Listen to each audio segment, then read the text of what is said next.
How Delta Force captured Maduro Yeah, the situation in Venezuela.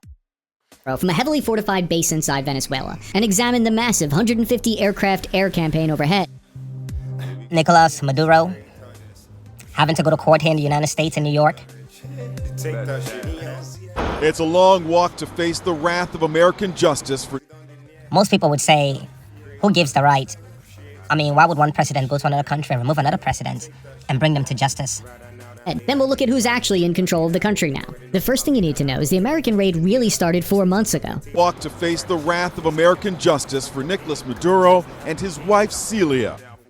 Yeah, I understand how most people may feel. You know, when it comes to this situation, I feel like it's mixed opinions or mixed reviews. Most people feel like, no, he should not do it. Like, why are we policing the world? We're not the world police. Really started 4 months ago with what's called Phase 1 shaping operation. Secretly inserted on the ground into the country. Dressed in matching tan prison uniforms, they're led in handcuffs from a chopper, headed to their first court appearance, surrounded by heavily armed federal agents. And Trump did say he was not going to be starting any new wars, or we're not going to be trying to control what is going on in other territories and other parts of the world. We're going to focus on America, you know, the America first type of stuff.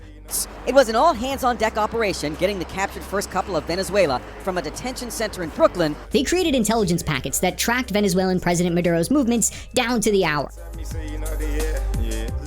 You know, we're going to put America first and focus on what is going on within America. And they operated a fleet of stealth drones that sent constant live updates, professionally stalking his position. From a detention center in Brooklyn to federal court in Manhattan.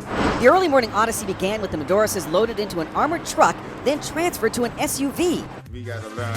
Every other part of the world could worry about what's going on within that part of the world. Trump did campaign on that kind of speech. He did say that when he was running for his presidency. But if you are telling me that, I understand where you're coming from. That's true. But stalking his position. The clandestine operation developed what's called a pattern of life, which is fancy intelligence speak for what we would call a daily routine. To an SUV, then to a helicopter for the brief flight to lower Manhattan. Intelligence officers narrowed down Maduro's location to Fort Tiuna military complex, the large base that lies just south of the capital of Caracas, where 3 million people live. But things change and people change. Just kind of like when Zoran Mamdani met with Trump, and Trump was saying, you know, I know Zoran Mamdani is saying all this socialism talk right now, but he will change. I changed. Trump said he changed, and Zoran Mamdani, when he finds things being thrown on his path, he's going to have to bob and weave. You know what I mean? When I say bob and weave, I'm not saying just change your mind. Like, people think they know what they want.